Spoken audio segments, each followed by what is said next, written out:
Before we get into this today, folks, if you don't mind, I've got a favour to ask.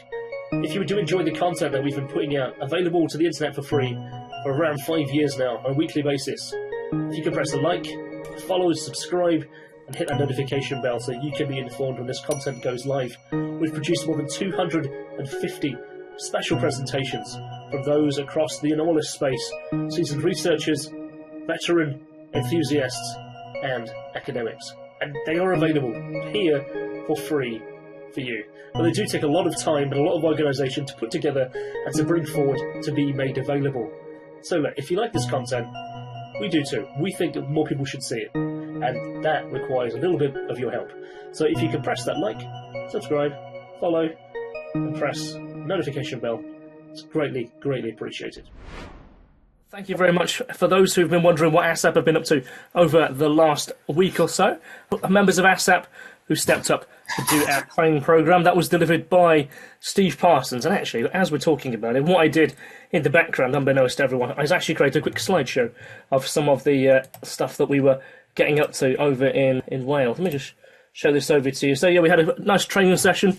Literally, we hired a house, filled it full of people, and we did extra training there.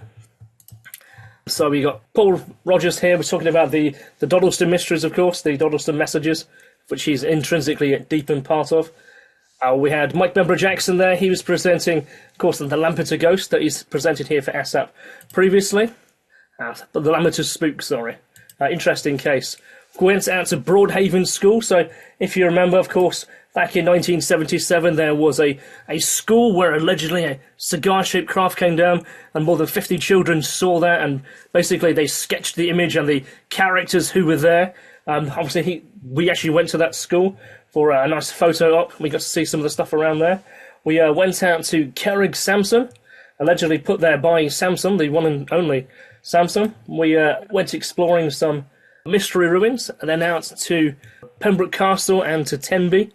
And we were joined by some horses out on on a particular. We found randomly a stone circle, and when we went to go investigate it, there was a couple of horses there who kept us nice and busy. They were a lot of fun. So that was some shots there from the ASSAP training weekend. There is an article about it on assap.ac.uk website.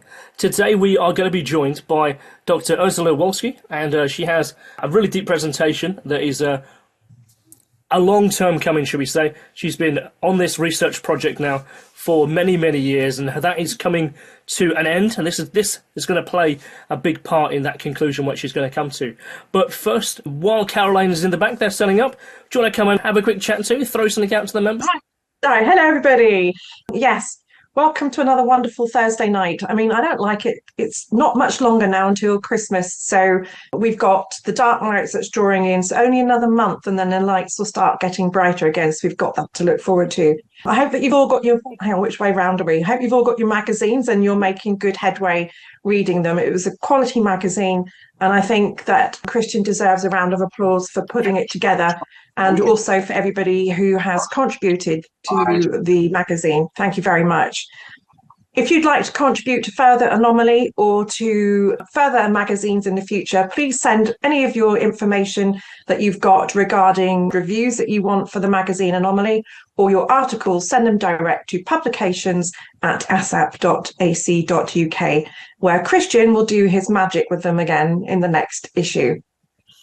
Yes. So, yes, you can find that physical edition. If you were a physical ASSAP member, that will come dropping through your door. Of course, if you're an ASSAP e-member or you wish it by digital, you can go to the ASSAP website.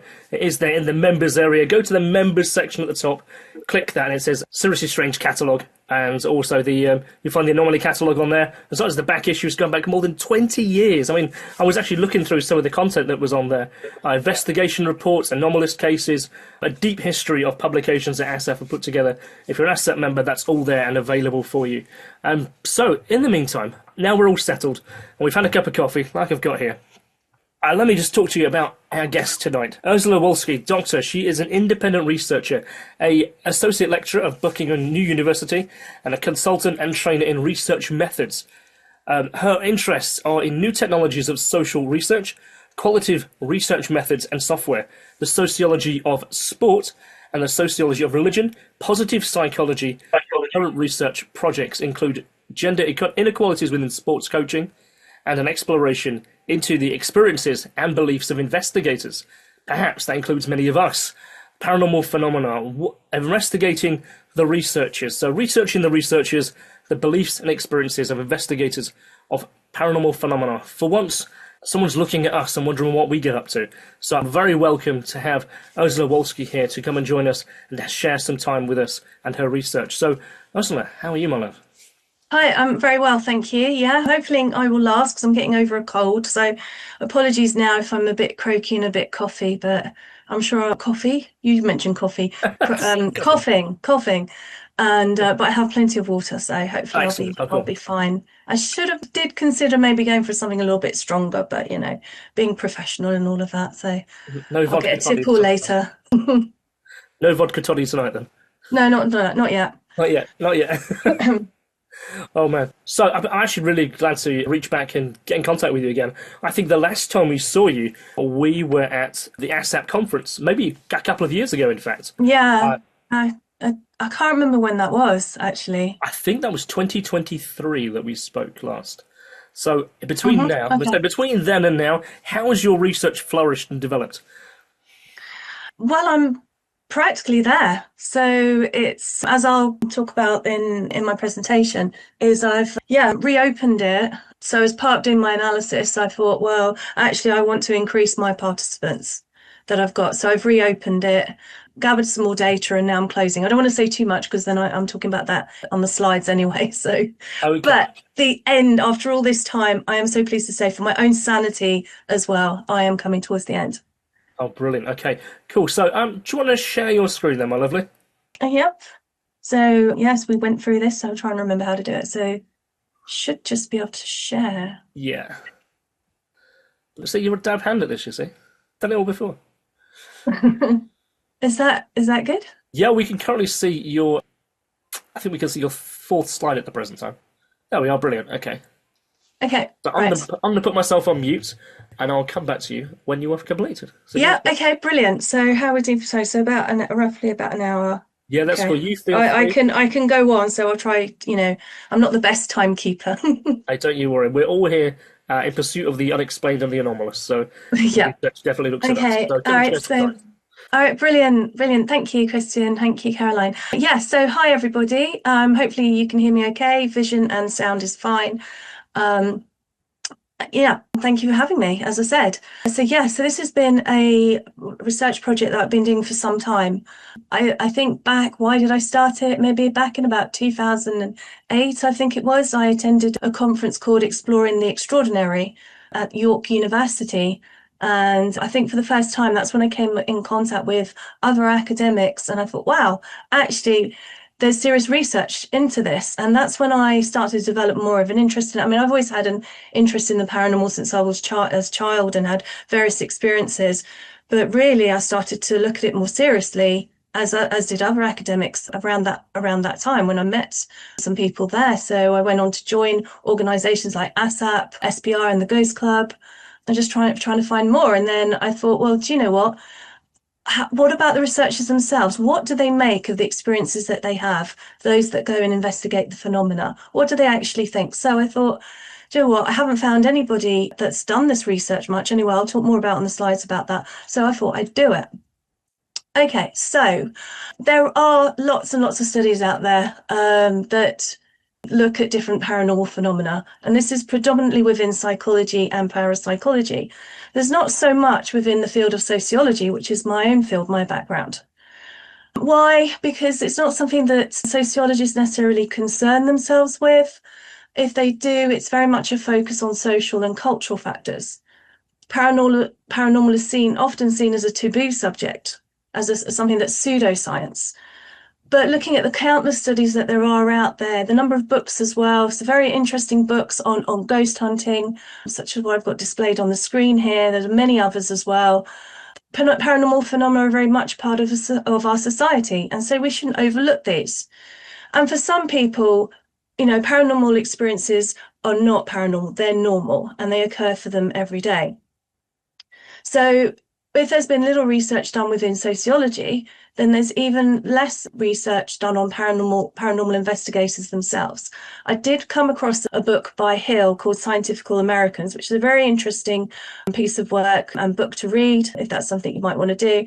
But the focus was on USA only, on online groups and non-academic groups as well. So whereas my research goes a bit further than that. So just a little bit kind of academic speak here. So my perspective is coming from social world theory, which means that you study a community in depth, and this community being the paranormal investigators. I was interested in focusing on those that either investigate alone, because there's people that have a preference for that, or in a group. It could be a small group or a large group. It didn't matter. But what was important that they did this over a period of time. So it just wasn't a one-off occurrence that they might have attended on a Friday night or something. Okay, so my aims were to explore their experiences and beliefs of investigating various phenomena. And I say phenomena, I say by far it was mostly about hauntings, about ghosts. There were a few people who looked at UFOs and cryptozoology as well, but by far the majority of paranormal phenomena were hauntings. I was interested in identifying their reasons for investigating paranormal phenomena, what they make of such experiences, and more importantly, as I mentioned on the previous slide, it's seen as a taboo subject. Some people are afraid to talk about it if they experience something, because they might be seen as having mental health problems or not being believed. So I thought it was important to provide a voice to those that are interested and who have experienced such phenomena. Okay, so this has been a mammoth project, but it has been rewarding, it's been worthwhile, and relieved that it's coming to an end, but also a little bit sad as well, but not a problem. I have ideas for further research, which I'll talk about later. So initially I started off with an online questionnaire. So this was distributed through social media, involving purposive sampling and snowball sampling. So targeting particular groups, also within my own social, professional and personal networks, people that I knew. Investigating any type of phenomena. As a result of that questionnaire, I did get some interviews. So this was the first batch of interviews, and these were from people in different partners, not just the not just the UK, but other countries as well. And also my research involved fieldwork. So I started off as going on an investigation with the intention of being an observer to see what people were doing. Very quickly, I became a participant observer. It was hard not to participate in an investigation. And I've kind of stayed in a group. So now I am a paranormal investigator, and I have been that for a few years now. But once, I was very clear with the groups that what I was doing, the research that I was doing. So then after a few investigations, I stopped and then just became an investigator. So I kept that separate. As a result of collecting this initial data, I start to analyze it. And within the perspective, the approach that I'm doing, the grounded theory approach, I saw that there were gaps. And I wanted to increase my sample size further. I wanted to increase the number of overseas participants. So I reopened my questionnaire, and I'm now at 491, which I'm so happy. I'm pushing the 500 because I think that's a good number.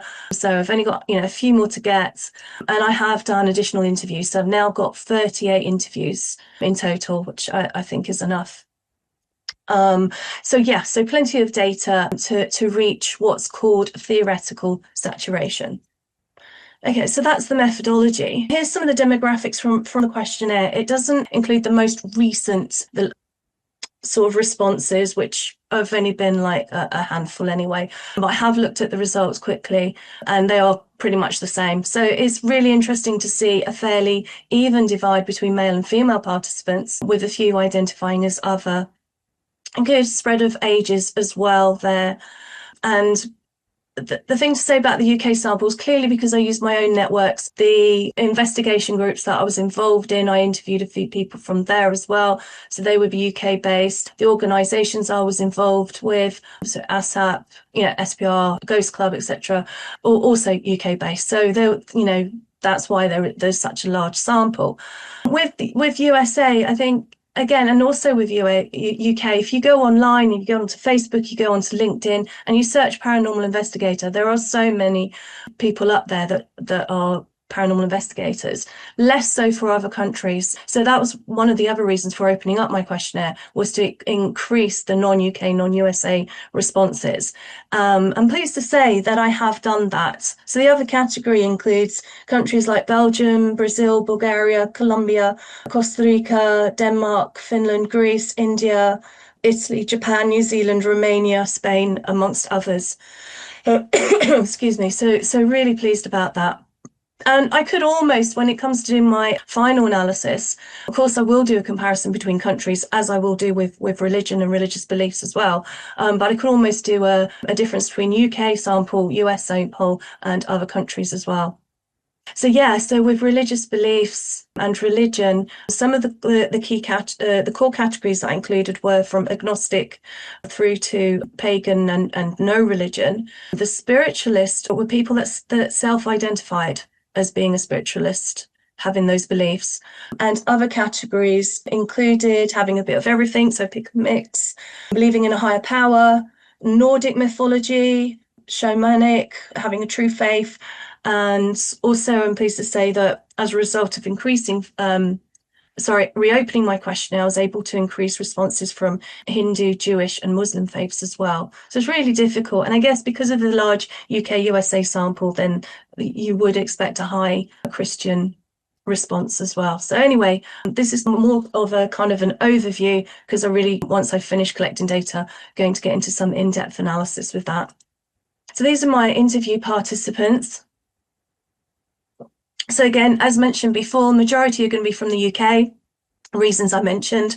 So 5 participants from the USA, a couple from Canada, and the rest from other countries as listed here.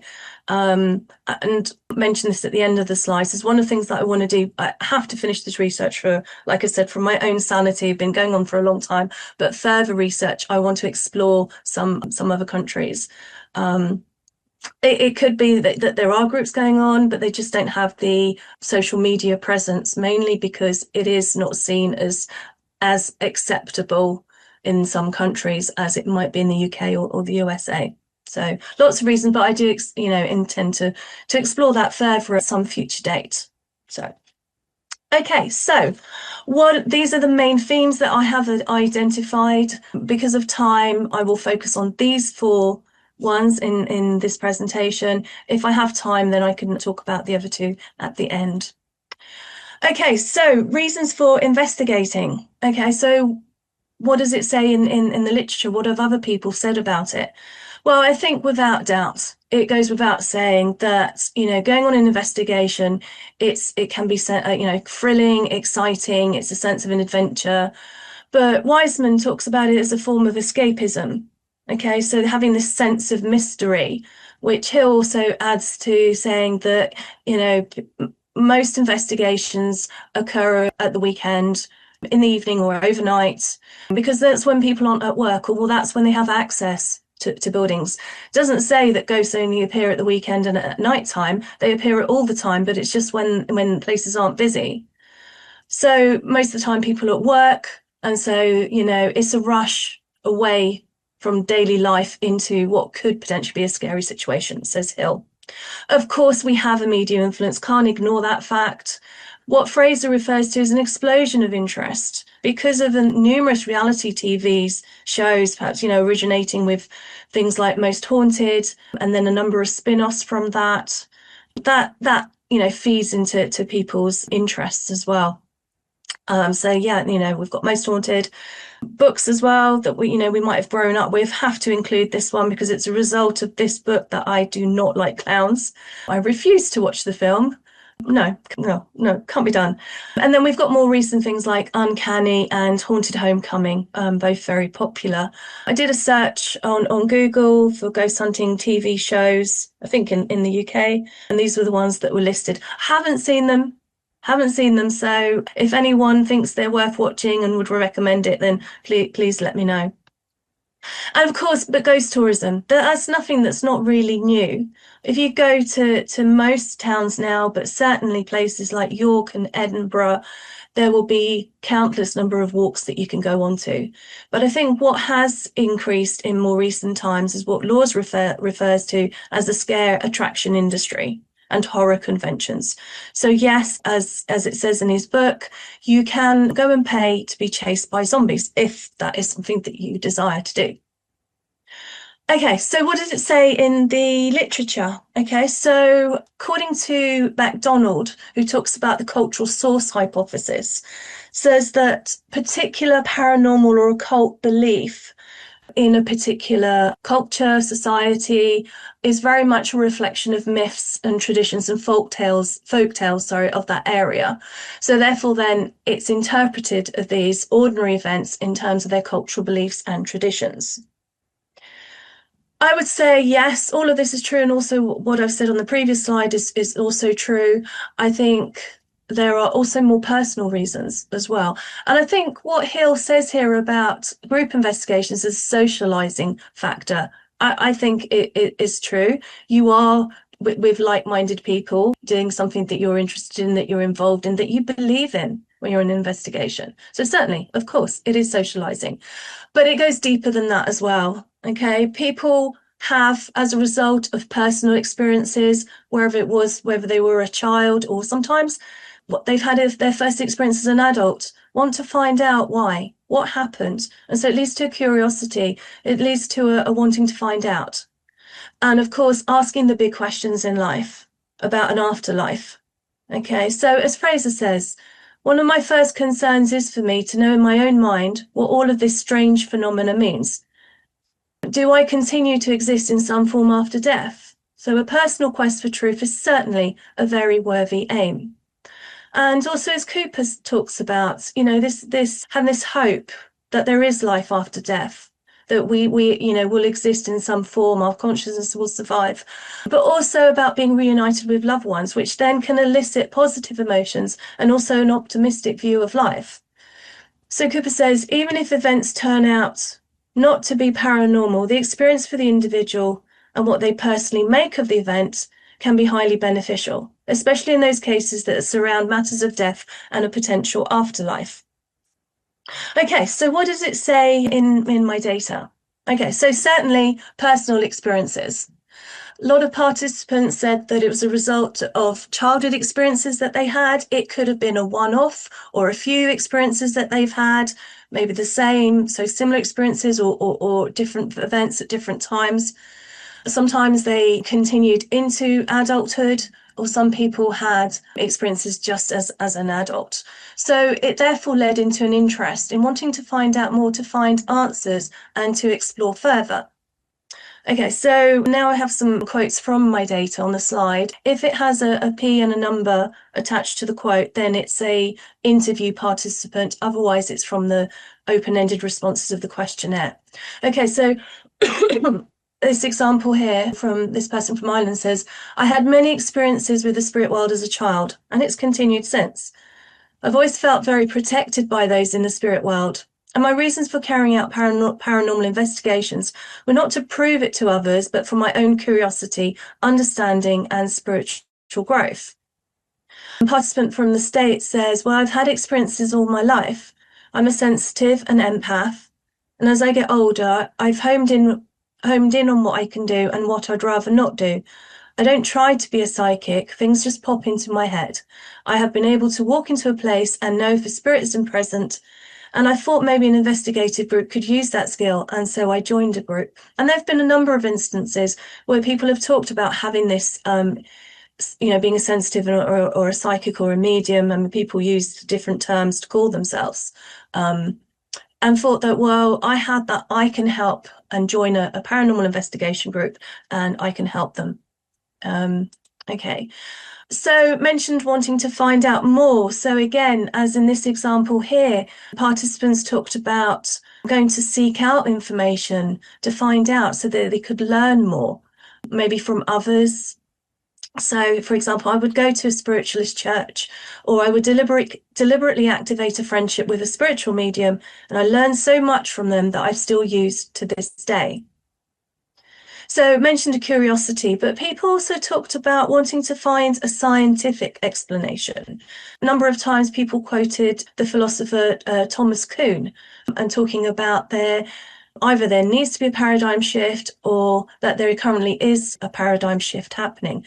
But a lot of people did talk about this scientific process, scientific method, doing the research, the investigation scientifically. So as this participant says, very early on, it was getting involved in this stuff, thinking there is something out there. I want to be the one that catches it. Even though I'm skeptical, the excitement and the thrill of ghost hunting is still that thing in the back of the mind to go, there's an excitement of wanting to examine it, and there's an excitement in the detective work of understanding what's happened. But there's also the boyhood excitement. And again, quite a few participants said that they, as it says in this quote, that thrill, that excitement, what I talked about in the previous slide of being the one to discover something, to find something. So interested in seeking the truth and being the one that makes the discovery. So talked about, again, on the previous slide, about the big questions in life. So having a curiosity and interest. What is the ultimate nature of reality? Is there survival of consciousness after death? So to hopefully make a contribution to the scientific understanding of alleged paranormal phenomena, this requires revision and expansion of existing scientific models and philosophical paradigms. So, for example, Thomas Kuhn. So those are clearly some of the reasons for investigating, but people also talked about being influenced. So even if they didn't have an experience themselves, they knew of friends or family, someone knew that somebody had an experience, and that was enough for them to have an interest in it. So I've talked about folklore and media already, pioneers as well, picking up books from, Andrew Green or Peter Underwood or Harry Price and being influenced by that. So, and wanting to explore further, and as I mentioned already, helping others as well. So have some more quotes on this slide here. Okay, so helping. This is an example of helping others. Some participants, not always necessarily those that had a religious background, kind of cut across different religions of wanting to help. This particular person says, I have witnessed preternatural experiences in various forms when it comes to demonic spirits. Having myself been subjected to demonic influences, I know the suffering that it causes in people's lives. I have had a calling from our Lord to help souls that need help from these evil spirits and their influences. So as I mentioned, there were a number of participants who said that they felt that they could help in some way. Okay, so this participant talks about folklore. There's a lot of folklore in the area, quite a lot of stories, most of which were kept from us children. We had our own versions of them, and we loved this kind of thing. And that's where I think there's that link between folklore and the paranormal as well. So yeah, if stories are kept from you, you make your own versions. And I think over time, things do adapt and change. So clearly that is an influence as well. Of course, got to mention things like Ghostbusters, which is what this participant is referring to. So, going to see a certain film, it was a wow moment. But also reading as many books as I could, including The Ghost Hunter's Guide by Peter Underwood. And I thought this one was interesting because X-Files by far was one of my favorites as well. And, I'll just read the quote because I think it speaks for itself. So I came across the TV show, The X-Files, and I thought that was really interesting that you had two law enforcement investigators investigating cases of the supernatural. So that's when I created my non-profit organization, started collecting local folklore, which then led into investigations, which led to making contacts with the paranormal community. And then finally, again, an example here of providing help, but of a different kind. So because I've experienced so much over the years, and what I see now when I'm helping people ask me for help within their homes. And 9 times out of 10, somebody is wanting attention. So referring to, it might not necessarily be paranormal, it might be other help that they are needing. Okay, so moving on now to talk about, let's talk about the investigative process itself. Okay, so there's different types of investigations, ranging from group investigations, which could be large, more kind of event-based. So the hiring of a museum or a theatre, for example, of about maybe between 20 to 30 people to meet costs. Okay, so a lot of venues charge for a place, and so if you divide that by 20, by a number of people, it's not so much. Smaller ones tended to be either a small location which didn't charge so much, or private ones. I know I've got a private there as well, but it could be both. A lot of participants talked about doing investigation on their own, whether it was going to a place or, and this is where's the difference between countries, maybe more from those that come from India, were very much individual, more about spiritual healing and relieving people of unwanted hauntings and things like that. So I thought that was really interesting. So yeah, private ones, more kind of people's homes, they're having a problem, calling for a group to help or individuals to help. A public one, so yeah, I think talked about that, like the kind of like the group event, open public one, like a museum or theatre. You've got the big commercial ones as well. I went one to the other week. So I live in High Wycombe, which is near the Hellfire Caves, which some of you may know about, and they do commercial investigation. I just went as from a interest for research purposes, but also for fun. I don't live far away. Why not? It was different to the group ones that I had been on, for sure. People you didn't know, and I think there was a lot of role playing going on. So yeah, different, but hey, all still fun. And then lab and field experiments, more, I guess, within academia, within parapsychology. Okay, so this quote here, I would say, is a good example of a small to large group-based event in a public place that's been hired out, such as a museum. Okay, so this participant says, so once we've found a location, and if we've not visited for the first time, we'll go and have a look at the place in the daylight.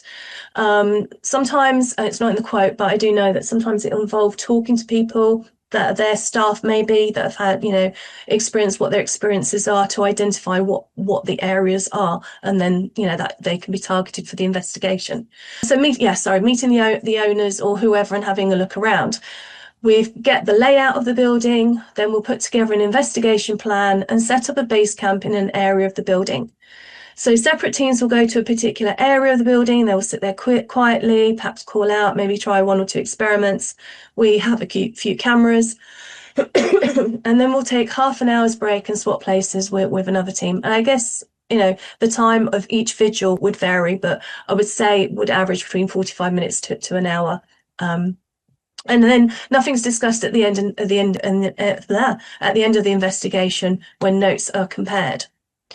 Contrast this then to a solo investigation. So this participant said, well, when you're on your own, I think your senses are more on edge. You're more likely to pick up on different things because you're not worrying about what other people are doing. You are just focusing on you and what you are feeling. Okay, so there's not going to be any noise from any other group. So if somebody walks across the floor, that might be heard by the other group, or talking or whatever. When you're on there on your own, you're not getting that. So yeah, and you can focus more on your own senses. Okay. Again, so this is an example where the participants talks about doing a very rigorous methodology to investigating. Sure, in the groups that I've been in, people make notes, but maybe not to the extent that this person does, and thinks that this is how an investigation should be done. So hacking our watches to the nearest second, using very small amounts of equipment, but using it properly, carefully citing it, and everyone was making notes every couple of minutes. We were doing it very rigorously. Okay, so now I've also included a couple of quotes from those that psychic or sensitive, saying how they experience and what they do in investigation. So this participant says, unlike other psychics, I can't see any spirits, but I can feel their existence, and most importantly, their intentions. I have experienced paranormal phenomena in most of my cases, and also I have experienced unnatural activities in my life whilst also not investigating. And actually that's an important point, because quite a lot of people did say that. Usually people experience these things when they're not expecting it. I guess that's why it's called, anomalous, and of course you're not, wait, hold there, let me get my camera out, let me get a notebook and pen and I can write that down. No, it doesn't happen. It's gone. So, and this participant as well, so says, I see them like I see you. The spirit, I communicate with them, and sometimes they use people in the way that can be too hard for me to see them and talk with them at the same time. So sometimes I do it in a way that somebody else will talk to them, and then I can see how they respond. And they respond back to me in telepathic ways. The information just comes to my head, or I just sense it somehow. How do I do it? I've got no idea. Since I've been doing this since I was 3 years old, for me, it was something that I was born with. And I think this has been really fascinating. Like I said at the start, can't wait to get into depths with the analysis, and the focusing on psychics and mediums and sensitives is something I want to do in further research. Okay, so some of you will be familiar with this. This is some of the items that you can find in a paranormal investigation toolkit. Okay, so there's a variety. I don't feel I need to go and explain what each one is, but I guess if people don't know, we can do that at the end. I guess the point to make is the debate about how useful are these, how effective are they, how much is read into them. Okay, so there's a variety of tools, and I think, if you've got a number of these, I mean, some of these can be expensive. So I do kind of have just to give you an example, in case you're not now, I'm sure you do, but the professional thermal imaging camera, the one that I've got in the picture here is £799. That's a lot of money. Okay, and I do know some participants have said that they have spent thousands of pounds on kits. So I think it's debatable. So let's see what the participants said. Never mind what I think. Okay, so I think what is interesting is one aspect that was coming through in the data is people felt that, yeah, sure, we didn't have these devices, back in the day, and we do now. But participants like this participant here thought that actually the spirits learn to use the technology. They learn how to communicate. I mean, there has been research done about that, this term about the ghost in the machine, ghosts coming through online through the computer. So, I guess, it can happen. So anyway, this participant says, it's interesting that now we have the technology. It's like the spirits or the ghosts or the demons or whoever they are have found ways to use the technology. Some of them have adapted to the time. Tape recorders didn't exist in the 1800s, so you've got paranormal investigators trying to explain to the spirit what that device is. And I have been on investigations where we talking to spirit, and it's been alleged that the spirit there is from from a different time period. They wouldn't necessarily know what the technology is, and it's really difficult to say, okay, well, can you go near that equipment and you're trying to find the words, the terminology. So it is really interesting that do they know, or do they figure it out and they are communicating that way, or do they not have any idea? I guess it depends on your the perspective of what you think ghosts are. And if they are stuck in their time, they are just simply recordings and stuck, then they're not going to know. But if they are trying to communicate, I don't know, who knows? Anyway, moving on. Okay, so this is an example who I said about participant who said has got thousands of pounds worth of equipment. Even though they're a medium, they I don't need it because I'm a medium. It's what you can prove. So without equipment, you're not going to prove it. You're not going to prove it. And this was certainly something that came up quite a bit. Participants saying that they needed to prove. I mean, some people came and said, look, I don't need to prove it. I know they exist. I've experienced it. I don't care what anybody else thinks. Other people have said, well, we need the equipment. We need to take recordings so that we can prove the existence. Some people said that equipment started to fail, wasn't working. Batteries ran out. Yeah, just things stopped working, and was that took that to be a sign of something paranormal going on. So in this example, participant says we had lots of power left on the camcorder, but of course, as soon as the investigator started to film, maybe 1 or 2 seconds, and then died. And then the backup battery popped that in, and the same thing within a couple of seconds that died as well. Okay, so people were a little bit skeptical about using the equipment, particularly if there was no training involved, not using it properly. So this participant says, I'm not a big believer in using equipment that you're not trained to use. When you see investigators use these gadgets, I don't think they understand how to interpret the data. I'll take notes. I'm a hands off the equipment. It's not my speciality. And then, of course, people were saying that certain devices can be triggered off by so like things like mobile phones. So actually there are normal explanations, and therefore then such bits of kit aren't useful at all. So this participant says they are probably going to be triggered off by mobile phones trying to call base, or triggered by some electronic switching on circuits in the house. There's all sorts of things that can be triggering the REM pods. Radio transmissions, it talks about spirit boxes. So these are complete con, in my opinion. They just use audio pareidolia. It comes up with words from a word bank. When a word comes up, the narrative changes to fit the word. And if you listen in, you'll see how the story evolves as the different words come round, rather than the word answering the question. And they just build the next bit of the story based on the previous word. In the commercial investigation that I went to at the Hellfire Caves, they were using a spirit box, and it was just coming up with random words. And I did see a person making a narrative and being freaked out about it, and just associating what the words and building a story. Now, I'm not saying that, they can work, they don't work, but I did see this happening. I'm like, well, how are you getting that? So I could be wrong, could be wrong.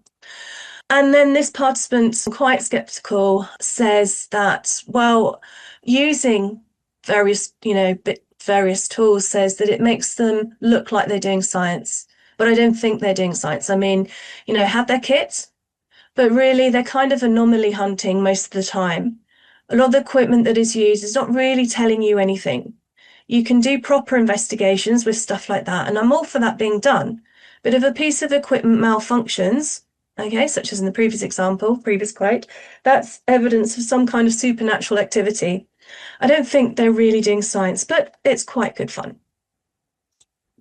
Okay, so next theme then is I asked participants what they kind of feel, experience. So I asked them about the experiences when they're investigating.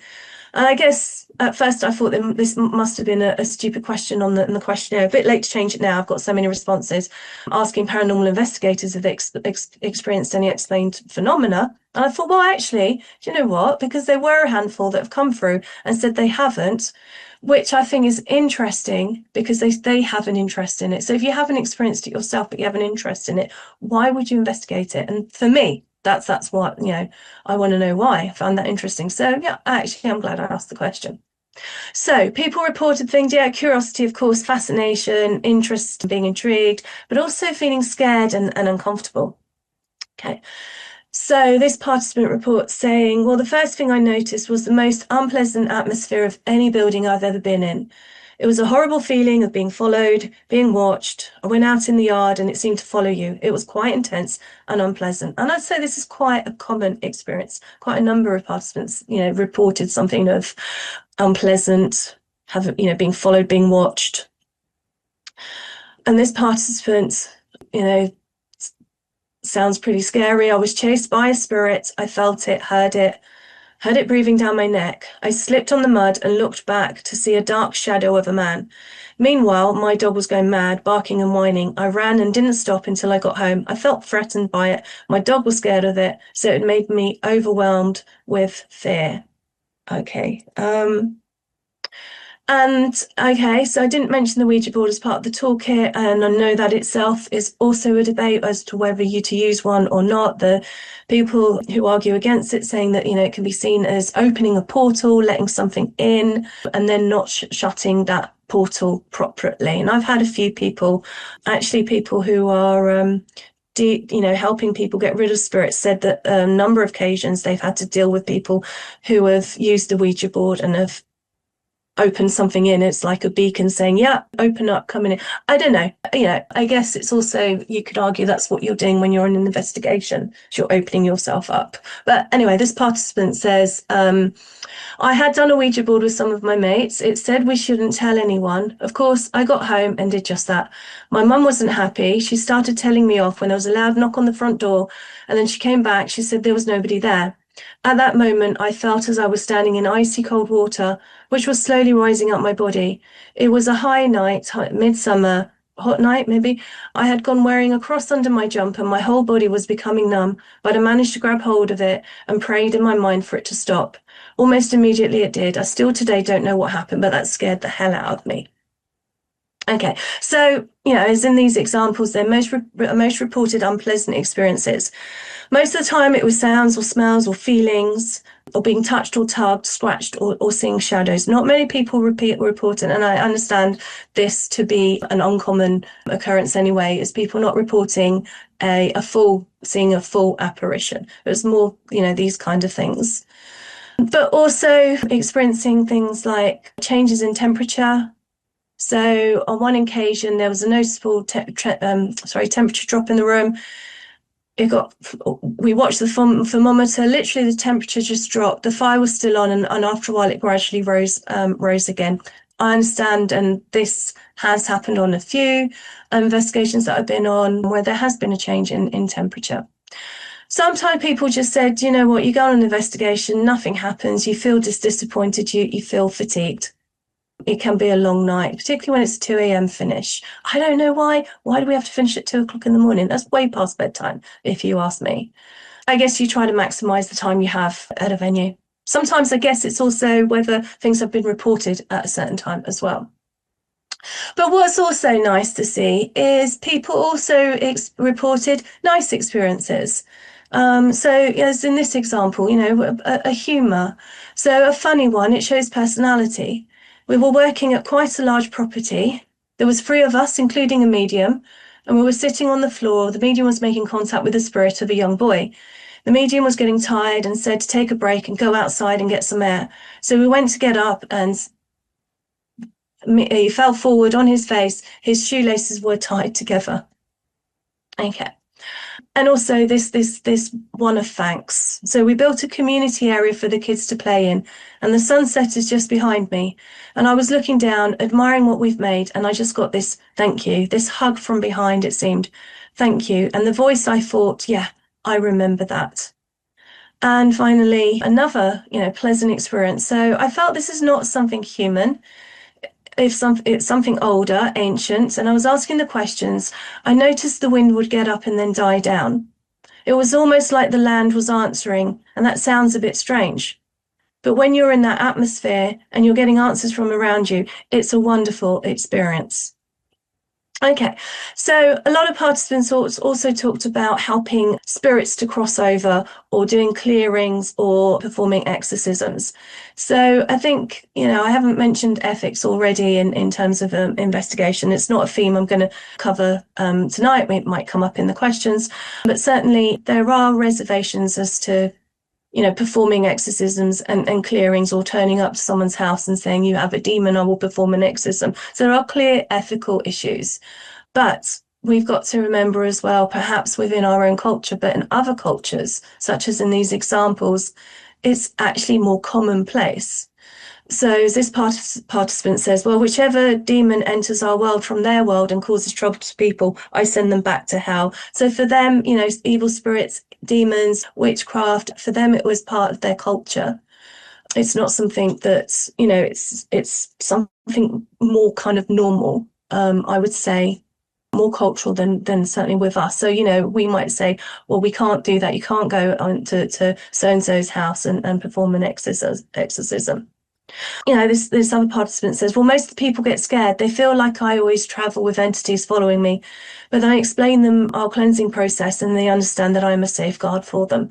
So these 2 participants came from India, but this one came from Germany, who also did something similar, which this participant referred to as soul work. So especially evil spirits and demonic presences. I have some kind of gift for exorcism and cleansing of very hard and dangerous cases. So I'm specialising in them. Okay. All right, so I think I have some more examples on this slide as well. So another participant from Germany. So been doing this for quite some time. And seeing it's a job. Now, I only came across a handful of people that were doing paranormal investigating or spiritual cleansing, spiritual healing, spiritual release, whatever you want to call it, or exorcisms. Only a handful of people that were paid to do it, and they said, well, I have to earn a living.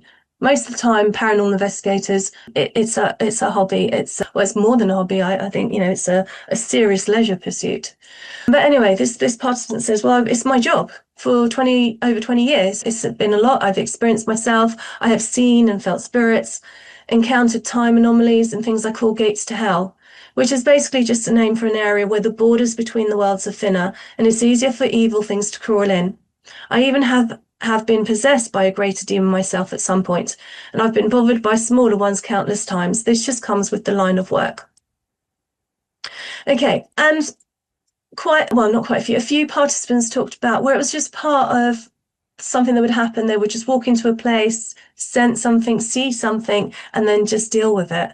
It wouldn't necessarily be that they were on an investigation or they were called somewhere to help someone. They would just come across it. Participant, not this quote, said that, well, I was just crossing the road and I saw a spirit, or I saw something sit on the bench and I'd go over.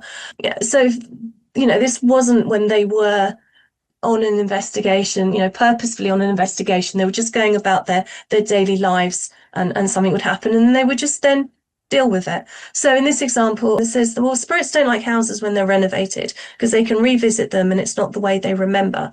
There was a man in spirit standing in the basement when I came downstairs. He was tall, he was quite, how would you put it, a mature, many who looked as it may be middle class. I said to him, "You're the guy that's trashing this basement." And he looked at me and he said, "Me?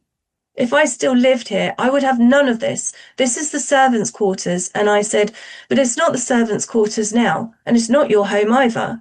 I'd been told that there had been a doctor who used the house for his business surgery.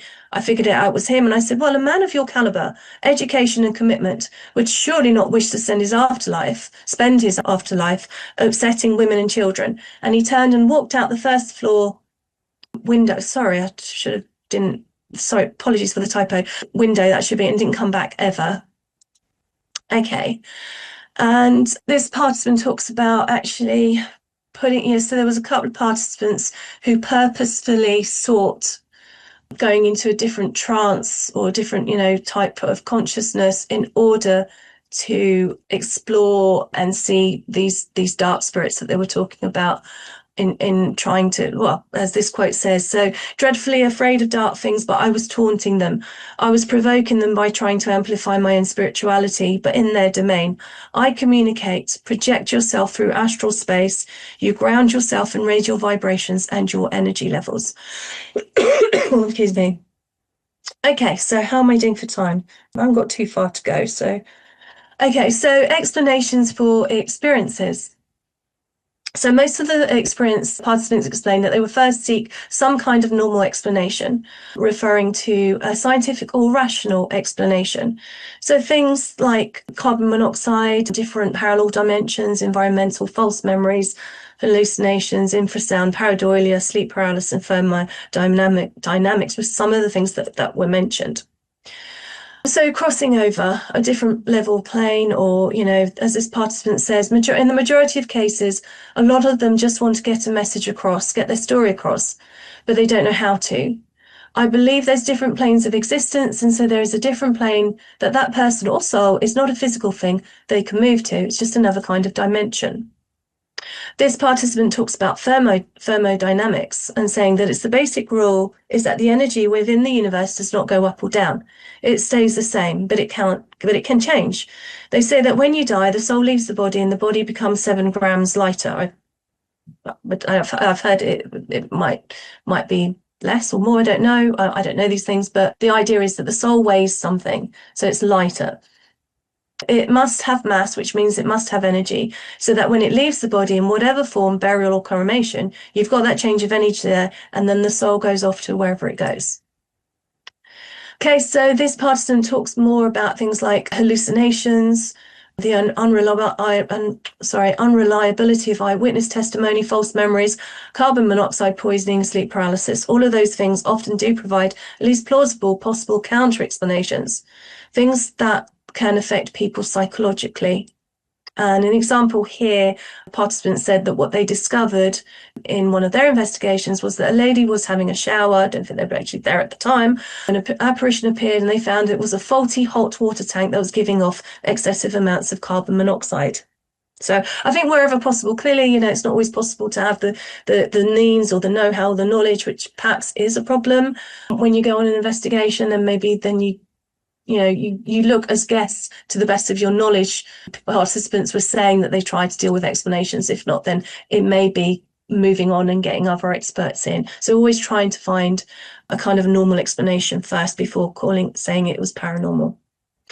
Okay, so I'm almost there. So in my own investigation, and I think last time I did this online, I tried for audience participation, it didn't work. So I'll just talk through it. Maybe it can be a talking point later on. But one of my investigations, I took a photo, and I was looking at this at some point later on in the evening and got very excited.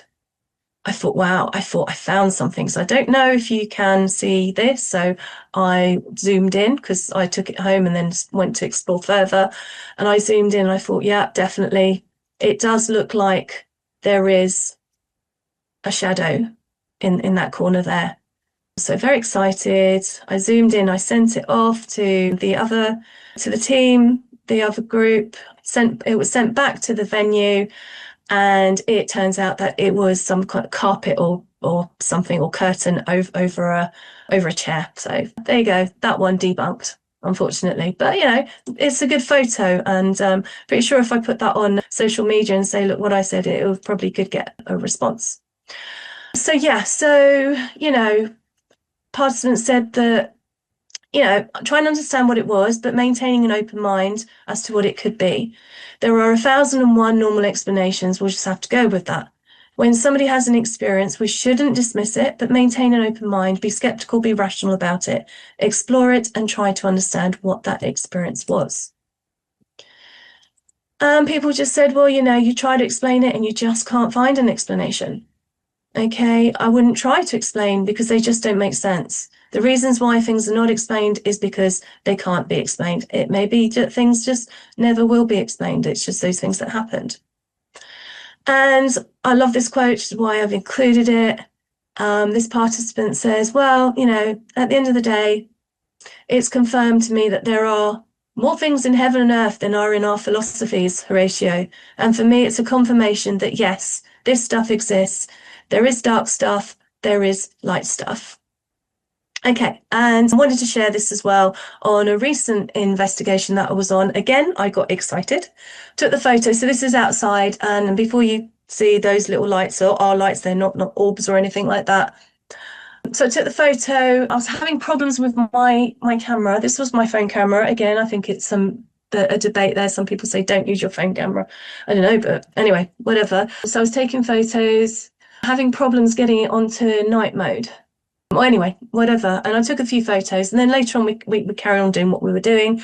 Then I went to look back at my photos, and I saw this, and I'm like, no. So we were further up, and as I looked at this, so behind the trees, I don't know how so you can see the photos, you can see the trees, the building is there. And so it looked like, on the right hand side, you can see a pair of legs. It looked like that was at a distance, so by the building, not anywhere near us. So I talked to my teammates. I think we were a group of 4. We tried, or 5. And we traced our steps. We moved back. We walked around. And then after about 10 minutes or so, 15 minutes of umming and ahhing and taking more photos and having a look and what have you, my teammate says to me, yeah, that's so-and-so's legs. So there you go. Again, a small moment of excitement and then debunked. So. But yeah, I think, it's fun to share these. So anyway, okay, so where am I? Yeah, so where am I now? So yeah, as I said at the start, really at the end, close to 500 responses. Yeah, just going to close the questionnaire, finish with the interviews, analyse my data, so do some in-depth analysis, comparisons between countries, between different religious beliefs and other things as well.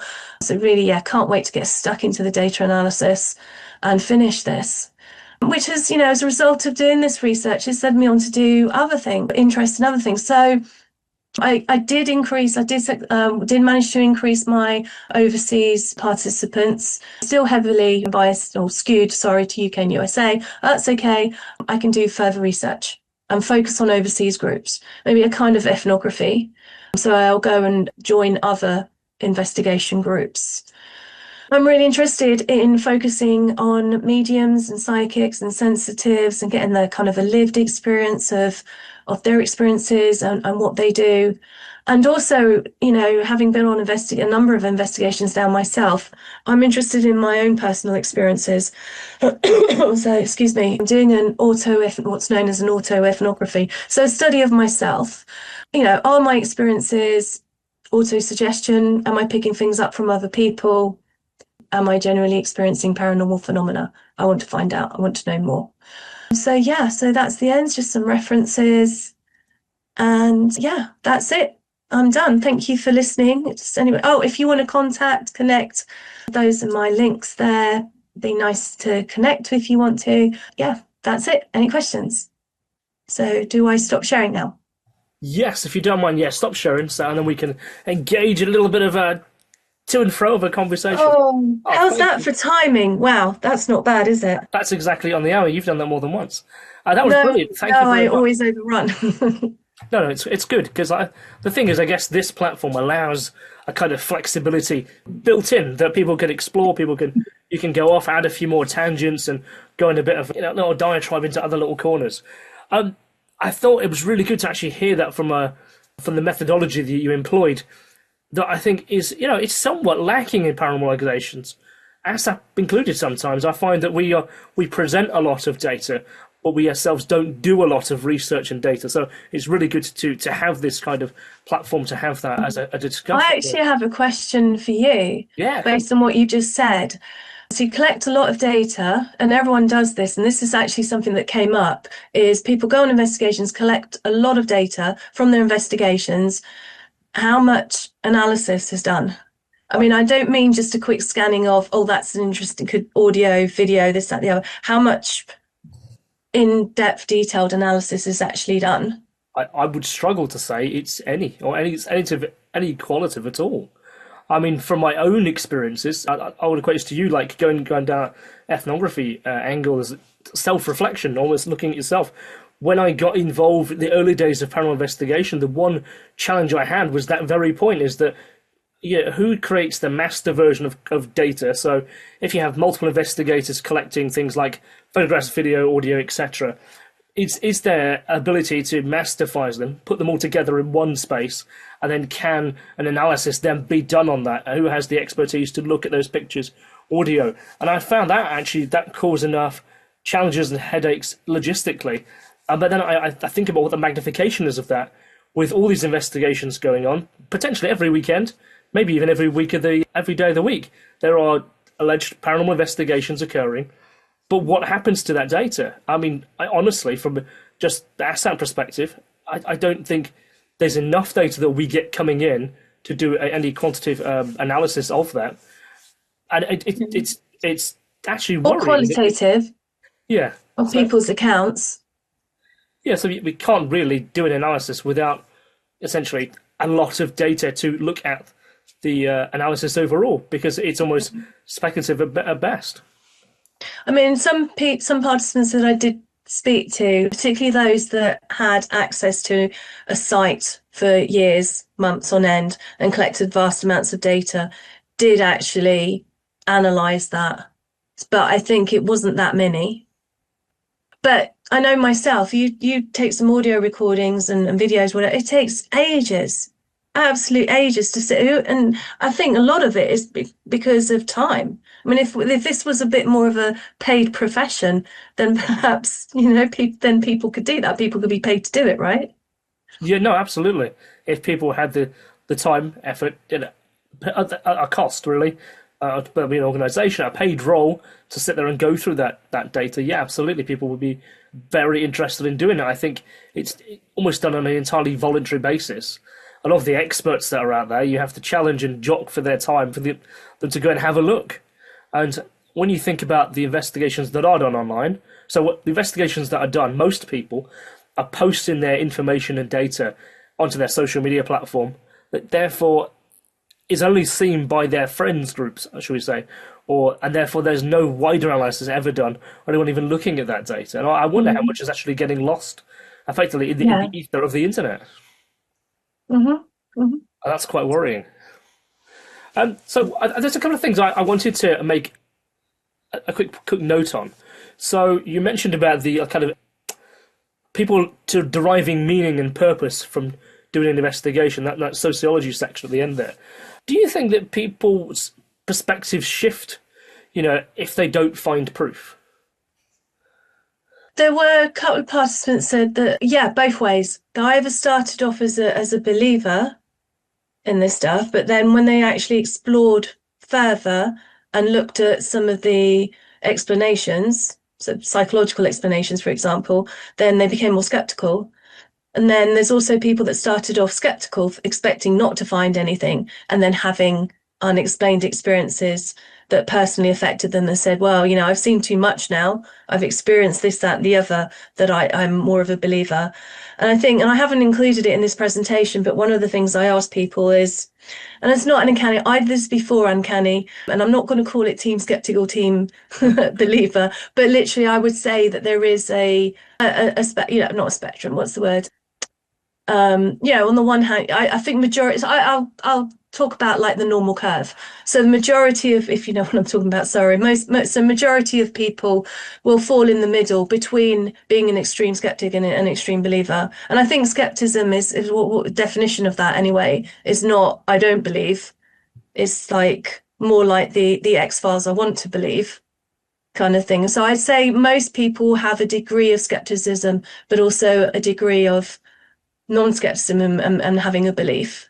So most people I wish I had that slide now, but anyway, am I making sense? I don't know if I'm making sense. I was talking to Dr. Paul Rogers over the weekend, and he's currently writing a paper, obviously in regards to the Doddelson messages, because he's working obviously with Deborah Oakes, and he told me that he's now got, I think it's like 16 pages of trying to challenge between what is skepticism, in being skeptical, is not a position of negativity. It's the position of openness to investigate the questions, unless you're a cynic, where you literally, it doesn't matter. There is no, I've got one position and that is my only position. Being skeptical allows you to have, you can have a juxtaposition between belief, understanding, science, and being open to explore what is the data showing you. And I found that to be a really profound conversation that I had with Paul, and even challenged me a lot about what I was looking at. So, yeah. So I guess my only other thought is, I know that, of course, you're looking at gender demographics.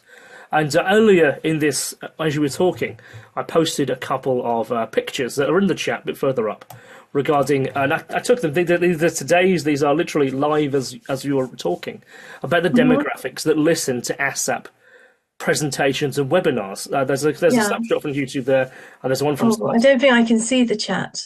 Yes, I'll tell you what they are, basically, is that they are the lifetime analysis of the people who watch these ASSAP webinars. So it's skewed. There's like no one under, because obviously if you have an actual profile on YouTube or Spotify, it obviously tracks age, demographic, sexuality, and so on. So so it says we literally have no one under the age of 35 watch or listen to ASSAP presentations. Okay. I find that absolutely remarkable.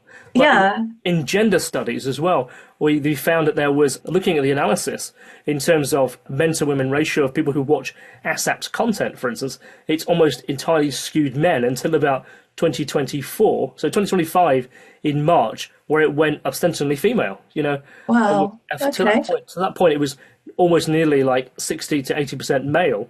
And then March onwards, it became like 70% female. And so from that point, we've got an interesting data skew point where it looks like, but again, it's men and women of a certain age predominantly will watch our content.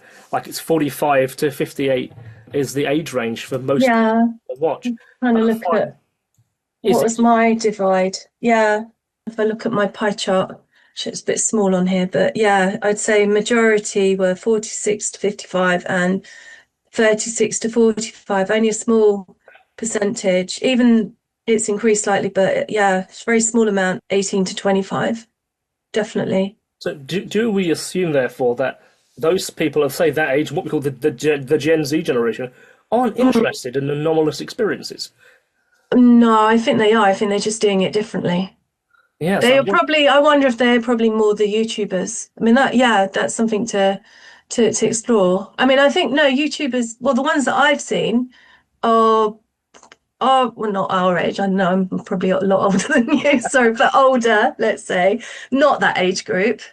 Yeah, I think it's an interesting one. I I can't believe to say that they're not interested in this stuff. I think it cuts across background, age, gender, everything, demographics. I think it's, Absolutely. I can remember I had a conversation once with Alex Matsuo over in the US, and she was very cross that there wasn't enough female representation in presentations and lectures and conferences in the US in regards to paranormal conferences. Okay. But in the UK, it's actually very much the other way.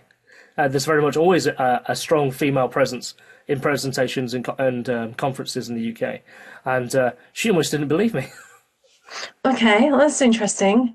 Yeah. I guess historically, well, no, because there were some pioneers of women, in the paranormal, certainly within the SPR and what have you. Certainly. Yeah, I don't know. That's interesting, though. Yeah, I'm going to, before I continue and dominate this conversation, which I think is not unfair, because I know there's lots of I feel like it's sorry, I was going to take over and see if anybody else wants to talk. No, rather than just a chat between you and me, but yeah. No, this is good. This allows a bit of an informality. And so Caroline is waiting with bated breath there in the background, looking at our questions that have been gathered by our esteemed audience who have come here to watch your presentation. So, Caroline, would you mind taking it away and what our community are talking about in regards to this? Yeah, sure. Just let me scroll back up to the top. Thank you very much, Ursula. It was a very interesting... Thank you for having me. You're very welcome. We'd love to have you again if you've got something else that you'd like to share with us. Well, maybe once I've finally done all the data analysis and completed it totally. Sure.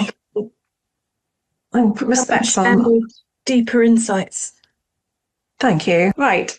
So we have Kristian's first comment was exploring the extraordinaries, where he first met Hannah and Anthony Peake, Hannah Gilbert. Mm-hmm. So you can step up to become a full-fledged ASSAP member. It costs £20 a year. Well, that's less than £2 a month, basically. For that, you get physical magazines that come through your door, and we just released one very, very recently. But something tangible to hold, to read, to engage with. Conversations that happen weekly. On a Thursday, we have a very active social media platform. We're available on X, on Facebook. You can engage with us, talk with our guests, our presenters, our hosts, and those involved with the serious side of the paranormal, taking the strange seriously. That's what ASSAP gets up to. Not only that, we also do training, we do events, conferences, and much, much more. And you can find out these and all those details on assap.ac.uk. Come and join us.